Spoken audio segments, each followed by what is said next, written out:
Bonsoir à tous. Donc aujourd'hui, c'est waouh.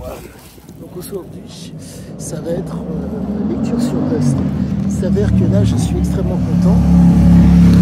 J'entame la lecture de Dust. Et au-delà de ça, ça prend une très très belle tenue. Il s'avère que là, j'en suis à essayer de comprendre le conditionnement et le renforcement négatif. Compte tenu du passif de Siziazike et des propos qu'il a tenus son père, j'ai l'intime conviction que c'est à ce niveau-là que ça se joue. On est face à un homme qui, a été formaté par un père légionnaire, qui a été formaté par une mère avec des neurones analogiques extrêmement puissants. Mais quoi qu'il en soit, on est face à quelque chose qui est absolument, pardonnez-moi, normal. Et donc, ce côté, si je puis dire, il était porté par la noradrénaline. Il s'avère qu'ayant baigné depuis son plus jeune âge dans cette atmosphère, si je puis dire, guerrière, né au Maroc en 49, il a dû quitter le Maroc en 56 à cause des troubles. Vous vous retrouvez donc avec un jeune homme qui a baigné et qui est donc qui avait des gènes, si je puis dire, guerrières de par le père et des gènes voyageuses de par la mère.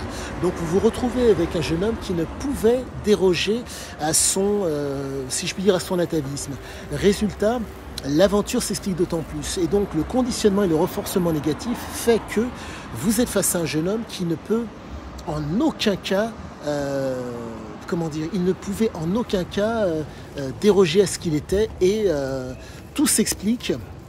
Et tout se tient. Donc, chose à savoir sur ce fameux conditionnement et renforcement négatif que je suis en train d'étudier et qui va pour moi démontrer que la noradrénaline, en un mot, l'adrénaline avait été telle, les circuits entre guillemets neuronaux, les circuits du jeune Siziazike ont tellement été imprégnés par des éléments, par des éléments entre guillemets, qui font que la capacité à pouvoir, si je puis dire, briser, à casser cet atavisme était impossible. Et donc, j'en reviens au fameux conditionnement.